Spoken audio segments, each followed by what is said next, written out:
पहले ये समझ लीजिएगा कि ये निवर्तमान प्रधानमंत्री हैं और उनके साथ साथ ये निवर्तमान गृह मंत्री हैं। 486 सीटों में तो चुनाव हो चुका है, पर पहले 2 चरण के बाद ही ये बिल्कुल क्लियर हो गया था कि इंडिया जनबंधन के पार्टियों को स्पष्ट और निर्णायक जनादेश मिलेगा। और चुनाव होते गए, अभी 7वां चरण बाकी है, पर इसमें कोई शक नहीं हो सकता, ये तय है कि 4 तारीख को ये निवर्तमान प्रधानमंत्री, आउटगोइंग प्रधानमंत्री गोइंग आउट हो जाएंगे। इंडिया जनबंधन की सरकार बनेगी। 5 साल तक इंडिया जनबंधन की सरकार स्थिर सरकार, संवेदनशील सरकार, जिम्मेदार सरकार जरूर बनेगी, इसमें कोई दो राय नहीं है। निवर्तमान प्रधानमंत्री की भाषा, निवर्तमान प्रधानमंत्री की बार बार बदनाम करना इंडिया जनबंधन और कांग्रेस पार्टी के नेताओं को, जो झूठ की महामारी फैलाए हैं निवर्तमान प्रधानमंत्री ने, ऐसा कहा जा सकता है। मैं तो हमेशा कह रहा हूं कि ये विकृत असत्यभाषी हैं, विकृत असत्यभाषी, पैथोलॉजिकल लायर्स हैं। और अब तो ये बिल भी साफ हो गया है कि अपना मानसिक संतुलन ही खो बैठे हैं। चुनाव तो इंसानों के बीच में होता है, पार्टियों के बीच में होता है, और एक इंसान है जो अपने आप को भगवान मानते हैं। ये कैसे व्यक्ति हैं? इस पर क्या भरोसा किया जा सकता है, बताइए मुझे। और ये आज इन्होंने एक अनोखा एक और बयान दिया है कि 1982 के पहले दुनिया में महात्मा गांधी का नाम ही नहीं था। अरे, इनकी विचारधारा ने ऐसा माहौल पैदा किया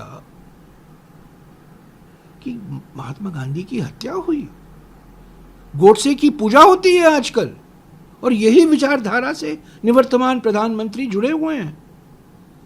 और ये दुनिया भर की बातें बोलते हैं, सबको बदनाम करते हैं, झूठ फैला के रखे हैं। अपनी उपलब्धियों के बारे तो कुछ नहीं की, ट्रेलर की बात कर रहे हैं। अरे, पिछले 10 साल में आपने किया क्या किसानों के लिए, युवाओं के लिए, पिछड़े वर्गों के लिए, महिलाओं के लिए, श्रमिकों के लिए? क्या किया आपने?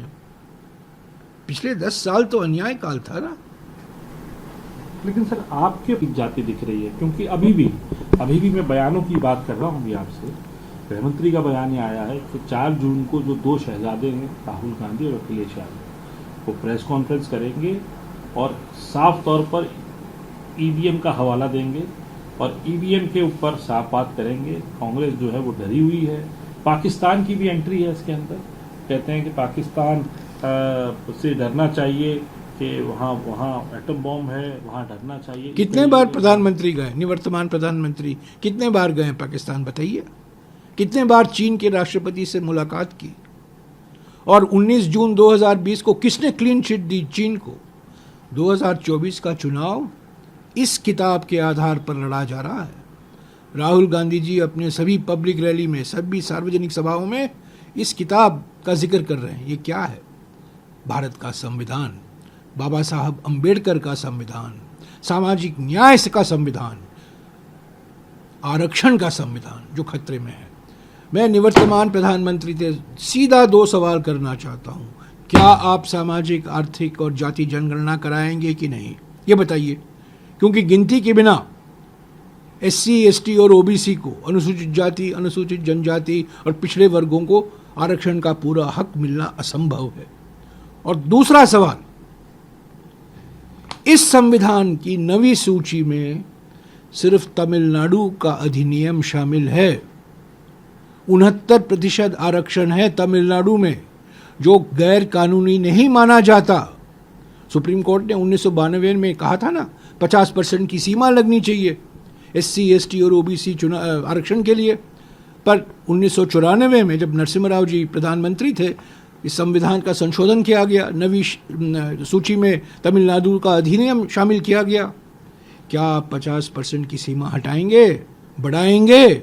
नवी सूची में सभी राज्यों का आरक्षण का अधिनियम लाओगे? उत्तर प्रदेश, बिहार, महाराष्ट्र, कर्नाटका, हरियाणा, पंजाब? उस पर तो बोलते नहीं है, पर खामखा बेमतलब की बातें बोलते हैं, झूठ फैला रहे हैं कि कांग्रेस पार्टी धर्म के आधार पर आरक्षण देगी। सामाजिक और आर्थिक पिछड़ापन ही आधार हो सकता है आरक्षण के लिए, ये हमारा संविधान कहता है। और कर्नाटक में 1994 में जो आरक्षण दिया गया था मुसलमान जाति को, क्रिश्चियन जाति को, बौद्ध के जाति को, जैन के जाति को, क्योंकि जाति हमारे समाज का एक अटूट अंग है, हमारी परिभाषा तो जाति से होता है, वो दिया गया था पिछड़ापन, सामाजिक और आर्थिक पिछड़ापन के मानक को देखकर।